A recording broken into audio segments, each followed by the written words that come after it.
Tēnā koutou I tēnei rā. Ko kurahopo te waka, ko tapuai o uanuku te maunga, ko wairo te awa, ko rangatane te iwi. No te whanganui atara aho, ke karori tōku kāinga, ke kai putaio tōku tunga mahi, ko rawiri ekuru tōku ingoa. Nō reira, tēnā koutou, tēnā koutou, tēnā tātou koutou. Kia ora, and thanks for coming here to this Lunch and Learn talk on how I critique and interpret genetic data in papers. My name is David Eccles, and I'm a staff scientist and bioinformatician working for all of you as part of the Hugh Cytometry Centre. So just a little bit of advertising. The Hugh Cytometry Centre provides expert advice on a number of different areas and provides a number of different services, including education. As part of these educational services, we've set up these Lunch and Learn sessions, and I'll be talking you through today my approach on how to skim research papers, with the hope that it might help give you some ideas about how to look at papers yourself and find a method that works for you. So this presentation will be in 3 parts. The first will be setting a bit of social groundwork for what I'm trying to do. The second is concentrating on how I skim papers by looking at key messages. And finally, I'll be finishing with a few of my big bugbears about probability.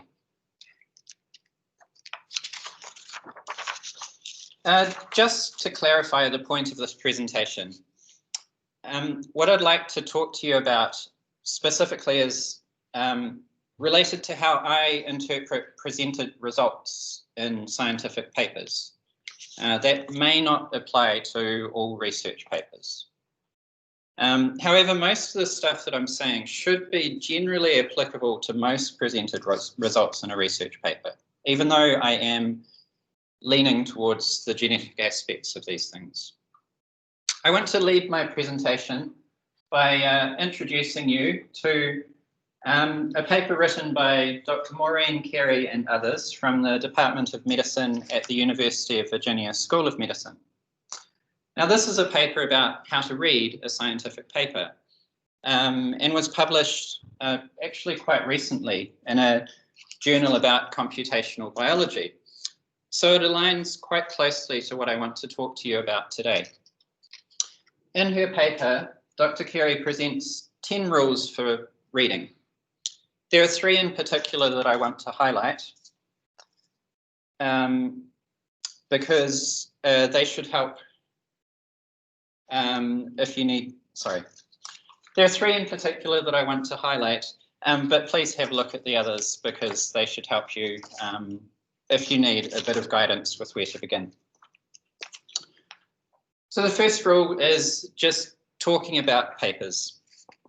I'll be attaching my thoughts to a critique of 2 preprints about COVID-19 genetic research. These preprints are both about genetic variation in the SARS-CoV-2 genome, but have a slightly different take on analysis. One of the ways to help with understanding a paper is simply to talk about it. Sometimes the mere act of speaking your thoughts aloud can help clarify things and make things click in your head. But there's still some benefit to be gained from even just talking to your soft toys or your bath toys or just some random ducks swimming through water who are always there to lend an ear to whatever ideas you might have. In this presentation, I'll be attaching, I want to talk about this rule, be kind, in part to remind myself about, to be kind about these papers that I'll be hanging my thoughts on today. So be aware that there's always a bunch of things that need to be properly balanced when writing a paper. And it's really hard, if not impossible, to get them all right. If you're reading a paper and thinking about the presented work, realize that the authors probably also had to think about the readers of that paper when they were writing it.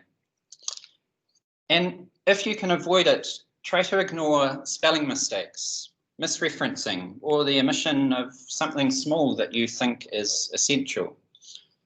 Try to also take into account that the authors might be just starting their research career or coming back from a long period of extended leave, or maybe be in the middle of a global pandemic.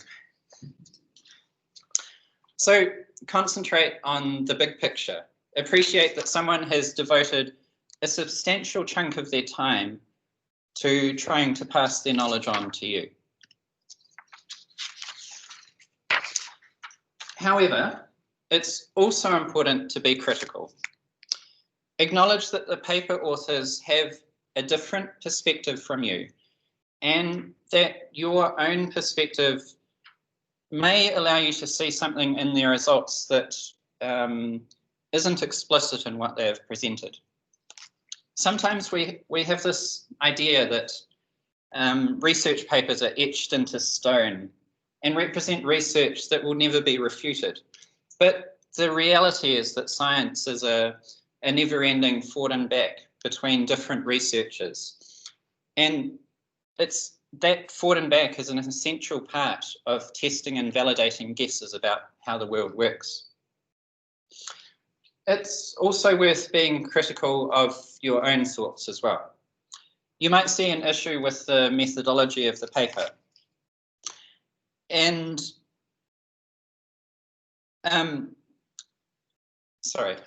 you might see an issue with the methodology or results of the paper and not be aware that it was a known limitation of the study, or that they're working on the issue and it'll be fixed in the published version, or that it's not a significant issue because of some other controlled factor. I'm going to be talking through my own thoughts on these two papers, but I'd like you to have a think about whether what I'm saying actually makes sense. Is there something that I can say better? Am I being too critical? Have I missed something? Am I nitpicking on a trivial matter? So let's dive in and have a look at these papers. So the main thing that I'm interested in when I'm reading a paper is what I call its key message. From the perspective of researchers reading and citing other papers, the best place to put the key message is in the title. Given that sometimes the only contact people will have with the paper is sometimes that title, it's quite important to make that title represent the selling point of the paper. So if, for example, you made a discovery that the path of inheritance for a genetic variant was unique in a particular population, you might have a title something like, "A unique demographic history exists for the monoamine oxidase A gene in Polynesians." However, more frequently, people will give titles that represent sort of the nature of the study itself rather than the presented findings. For the same study as previously, such a title might be "Tracking the Evolutionary History of the Monoamine Oxidase A gene in the South Pacific." Now, something that should be avoided is putting alternate non-official gene names in the title, even if those names are well established and have been named by someone else, and especially if those names have well-established negative connotations. So don't do that. It doesn't turn out well. And if you see someone who has made that mistake, please give them a gentle nudge and encourage them to correct it before it gets blown out of proportion. So understanding the key messages of the paper is important because it helps understand the complexity level of the paper. Is it worth your while to read further? Is it something you already know and don't need deeper knowledge about? Or is it something that goes way over your head? Looking at the titles from these two papers, it doesn't look like either of them have made it easy to work out the key message from the title. They both seem to be study describing titles rather than results describing titles.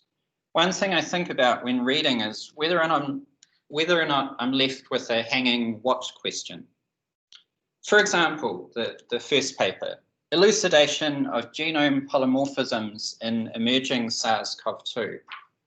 I have a what question in my head. What is the elucidation? What is the clarification? In the second paper, SARS-CoV-2 genetic variations associated with COVID-19 severity. Again, I have a what question in my head. What is the variation? If it's something that can be expressed simply. Of course, this issue that I have with the titles could just be because the papers are hypothesis generating studies, in which case these titles are probably fairly fine.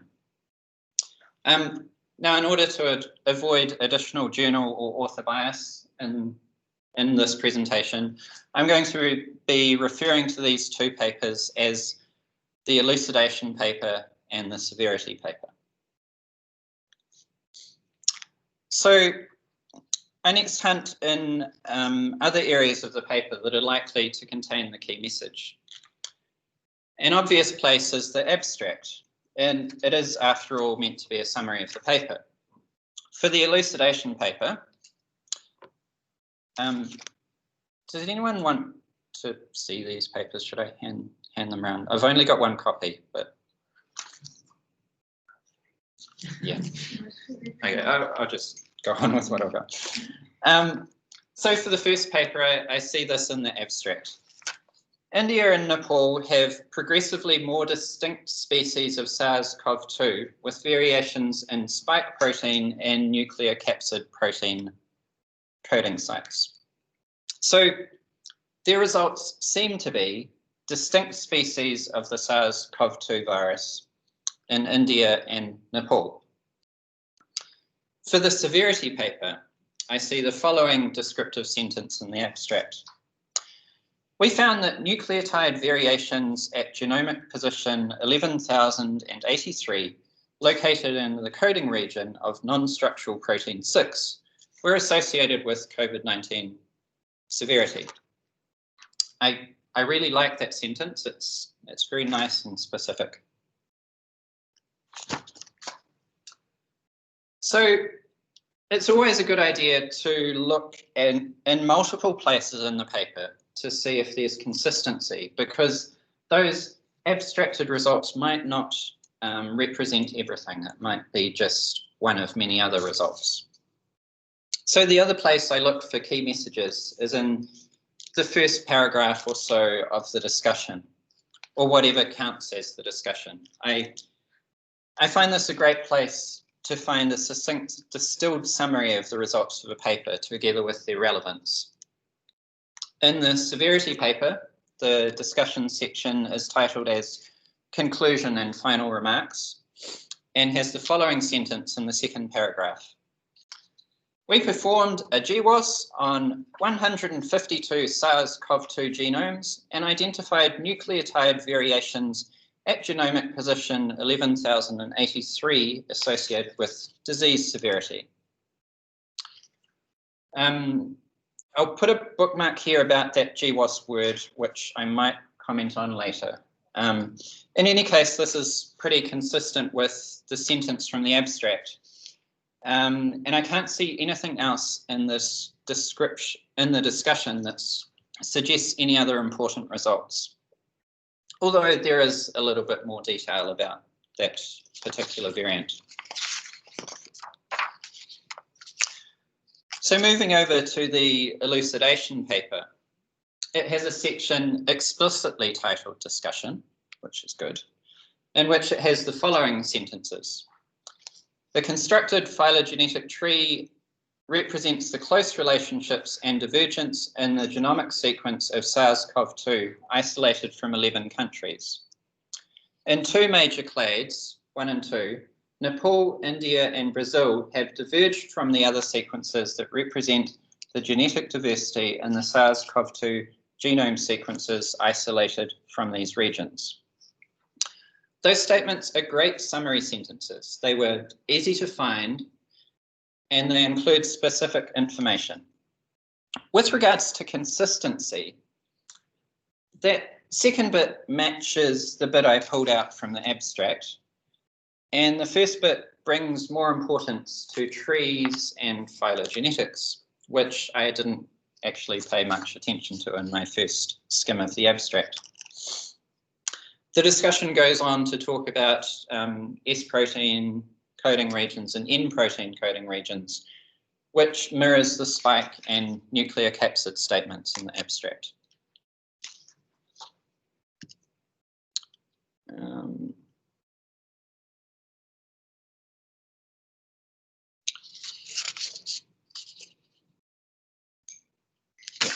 So there's a slide missing. So hopefully, given these key messages, you might have a few ideas floating around about better titles for the papers, but maybe we'll... Does anyone want to suggest anything? Maybe we'll just go ahead and skip over. So the next thing that I like to do is have a look at an indication of how familiar the researchers are with the analysis that they're doing. A good familiarity with a source or a tool increases the likelihood that results produced from that source or tool are a good representation of reality. The methods section is my preferred place to get an indication of this. So I look at their familiarity with the samples. Are these results that have been downloaded, or have the samples been extracted or sequenced themselves? Are they familiar with the software or with data analysis? One of my favorite demonstrations of this is when the researchers explain inconsistencies with their results. It's been my experience that people who are more familiar with the subject are more willing to bring light into the quirky areas of their research. To attach a simile to this, to me, it's a bit like wearing jandals to a business meeting. A great example of this can be found in the first paragraph of the methods section of the severity paper.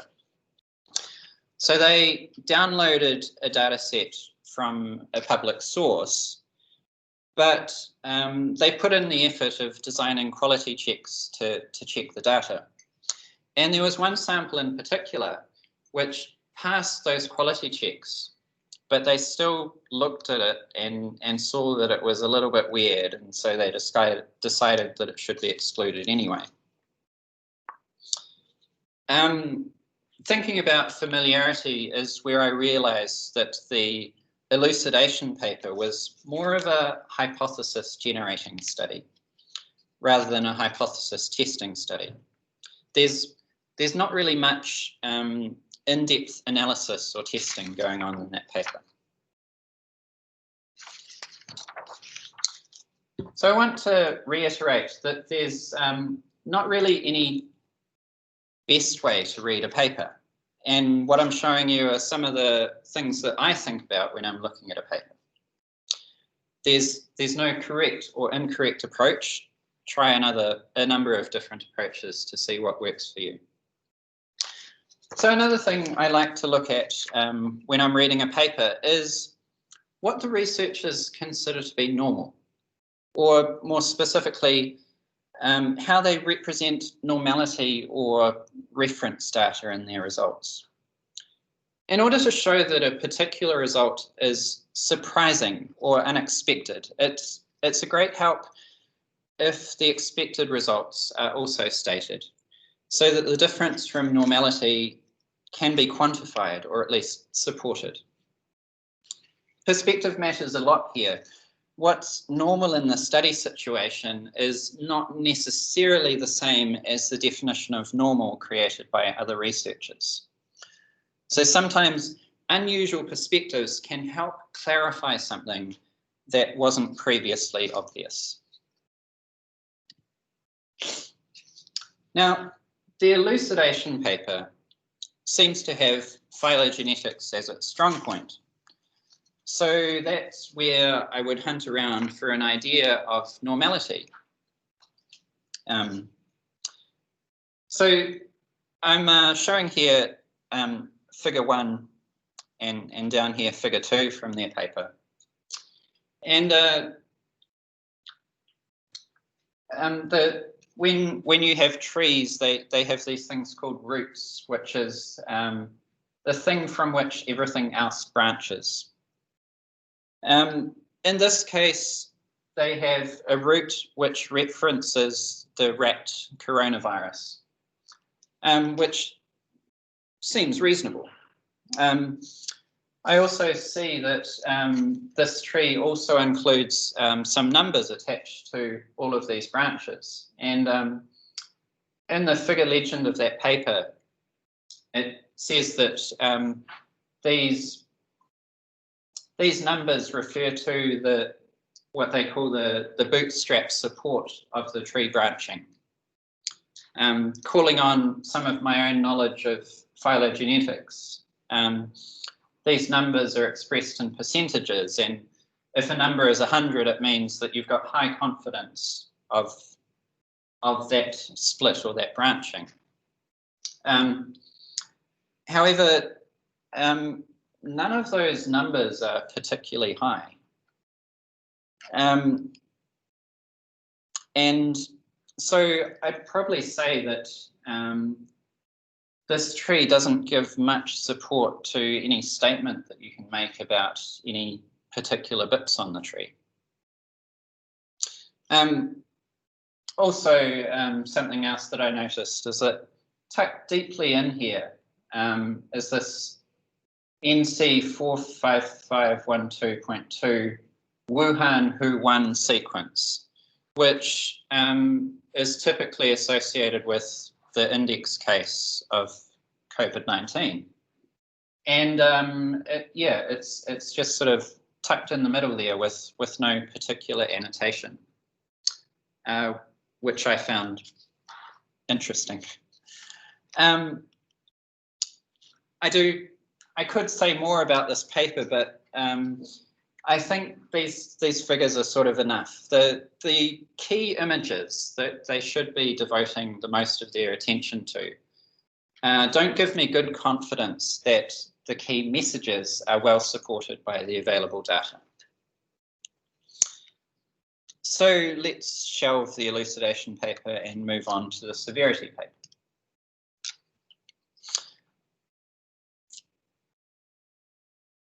In an introductory psychology lecture that I attended at Victoria University,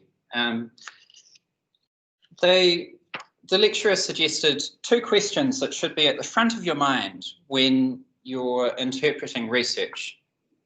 Now, these 2 questions, if my distant memory serves me correctly, are what's the point and compared to what? Anytime that there's a mention of variation or mutation or difference, it's a great idea to understand the things that are being compared. So similarly to what I did with the other paper, I'd like to have a look at a figure relating to what the severity paper made a point of emphasizing in the abstract. And this here is figure 3 from their paper, which is the first figure that drills down to information specifically about variation at that location. Here I can see from the caption that they've searched a public database called MurDB to find existing microRNA sequences, and are using these public sequences as a point of reference for interpreting variation at this region. The caption talks about sequences that were predicted to specifically target the 11,083G variant and not the 11,083T variant, with the point of variation highlighted. So in this case, their strongest information, their strongest figure, seems to express a robust analysis. They're comparing a well-established existing source of information, demonstrating the observed variation and providing some insight onto what that variation means.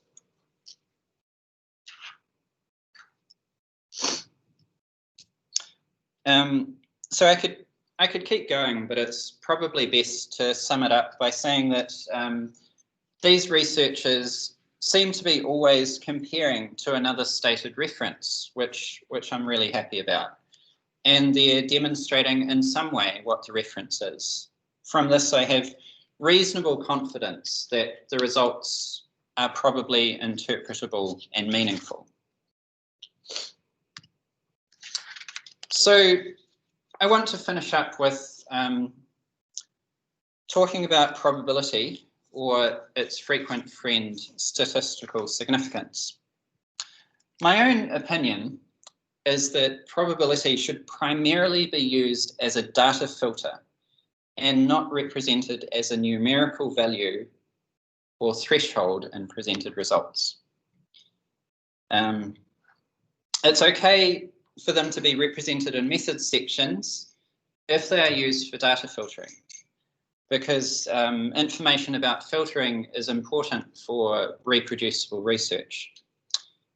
Now, my thoughts have been supported and developed by the American Statistical Association's paper on p-values, which I have linked here. So I want to highlight 3 points from that paper, which are a frequent tripping point in published research. When you know what to watch out for, it's easier to understand assumptions or biases that are being ignored. So the first one of these is that p-values indicate the fit of data to a model and do not indicate truth, correctness, or randomness. The second point is that bright line thresholding rules like p is less than 0.05 can lead to erroneous beliefs and poor decision making. Conclusions should not be based on p-value thresholds alone. It's okay if p-values are included in decisions, but they shouldn't be the only reason for making a decision. Third point, statistical significance is not the same as biological significance or scientific significance or economic significance. P-values do not include or do not indicate effect size or importance. Now, I think a better way to incorporate p-values, or more correctly, variation, into results is the use of normal ranges or confidence intervals. This is used in the severity paper where they've stated a relative risk and odds ratio for the variance in concluding remarks of the paper. We've got to half an hour, so I could stop here, but does anyone want me to continue on with my other bit? Yes. Okay. So this is a little aside of basically my biggest bugbear about genetic research. So I'm going to go into the weeds of genetics and touch on that point again. Now, GWAS usually refers to a human genome-wide association study. So this severity paper did a SARS-CoV-2 genome-wide association study. I have no issues with what the severity paper did. I'm just using it as a convenient segue into one of my biggest bugbears in human population genetics. And that's the Manhattan plot shown here.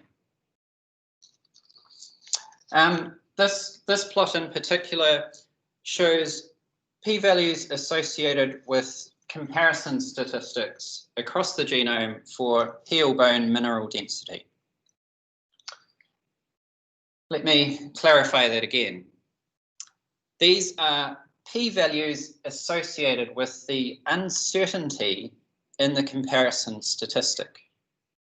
They are not probabilities of association or non-association, as it may be.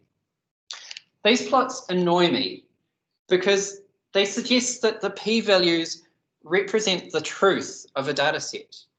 They specifically emphasize the importance of p-values over everything else. They also usually include a threshold of probability, which in this case is way down the bottom of this graph. Beyond which everything else is considered important. In short, they violate the 3 biases that I pointed out previously in p-values that we should watch out for. So p-values tell you how confident you can be in the value of a particular statistic, but that confidence is meaningless without understanding the statistic itself. Now, I said before that confidence intervals could be added into the results in order to incorporate uncertainty. In the case of a data set with thousands or millions of results, like a genome-wide association study or a plot like this, putting ranges into the graphs turns it into a big mess. However, I think that by taking the lower limit of those confidence intervals, it's possible to pessimistically demonstrate the importance of a comparison statistic. So this here is my attempt of a better way to represent genomic association, derived from that same data set of heel bone mineral density, using the same summary results that they produce, just a different aspect of them. The peak of statistical significance, which was huge in chromosome 7, this one here, is almost completely gone when you look at the difference statistic. There is a small peak there. I mean, in the context of what these values actually mean, that peak is still really huge. But when I look at it this way, I get a better appreciation of the genome-wide nature of variants that contribute to this this phenotype of heel bone mineral density. Okay, rant over. For those who came here expecting a deep dive rather than a shallow dip into genetics, I'm sorry. I concentrated less on genetics and more on how I read today. I realized when I was working on creating this presentation that there was a lot of foundation building required to properly interpret results in a paper. Which is why I've concentrated more on that aspect of things rather than specifically genetic interpretation of results. Please feel free to let me know if this was helpful and whether or not you would like a deeper exploration of genetics. If you want to try these skimming methods out on other papers, I've got a couple more from New Zealand that you might be interested in. One of which, the New Zealand COVID-19 phylogenetics paper, appeared while I was writing this presentation. And another that Olivier reminded me of also a couple of days ago. Here, have a think about the key messages that the papers are trying to sell to their readers, and check to make sure that those messages are consistent and robustly compared with an appropriate reference. consistent in the title, the abstract, the discussion. And at the end of the day, think about those 3 rules. Be critical, be kind, and talk about it.